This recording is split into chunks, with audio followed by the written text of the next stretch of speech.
अस्सलाम वालेकुम।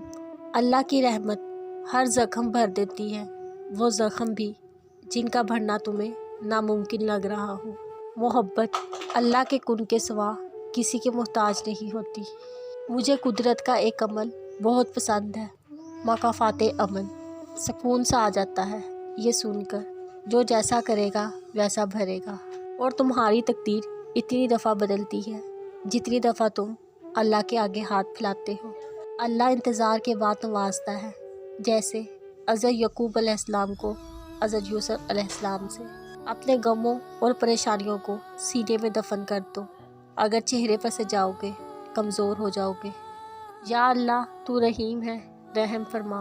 या अल्लाह तू करीम है, करम फरमा। आमीन। कुछ लोग किस्मत की तरह होते हैं जो दुआओं से मिलते हैं, कुछ लोग दुआ की तरह होते हैं जो किस्मत ही बदल देते हैं। वक्त को पैदा करने वाले को वक्त दे कर देखो, वो तुम्हारा वक्त बदल देगा। दूसरों के लिए अच्छा सोचोगे, अल्लाह सुब्हान तआला तुम्हारे लिए रास्ते बना देगा, मुश्किलें आसान कर देगा। अमीर की सखावत अल्लाह की राह में रिस्क तस्कीम करने में है, गरीब की सखावत राज़िक की तकसीम को तस्लीम करने में है। वो गरीब सखी है जो दूसरों के माल को देखना और इसकी तमन्ना छोड़ दे। अगर तहज्जुद के वक्त आँख खुल जाए तो समझो बुलावा आसमान से आया है, अल्लाह के यहाँ हाज़िरी का। और फिर जब अल्लाह थाम ले तो कोई गिरा नहीं सकता।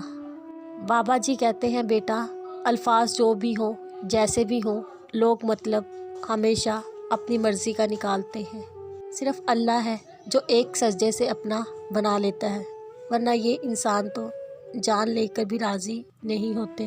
खामोशी का मतलब लिहाज भी होता है, लोग इसे कमज़ोरी समझ लेते हैं।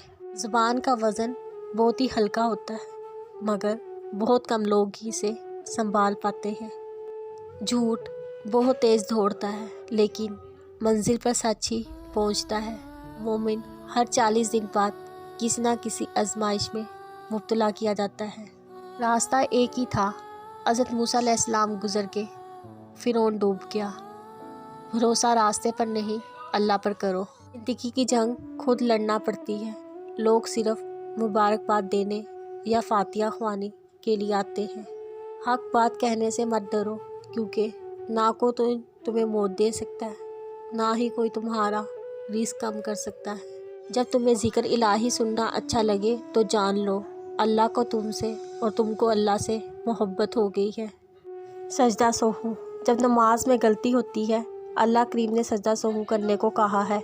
गौर तो करें नमाज में यह तरीक़ाकार हमें क्या सिखा रहा है। जब भी गलत हो तो कबूल करो, सजदे में चले जाओ, वो मिटा देगा तुम्हारे गुनाह, इनको हसनात में बदल देगा इंशाअल्लाह। 2 चीज़ें अपने अंदर पैदा कर लो, चुप रहना, माफ़ करना, क्योंकि चुप रहने से बेहतर कोई जवाब नहीं, माफ़ कर देने से बेहतर कोई इंतकाम नहीं।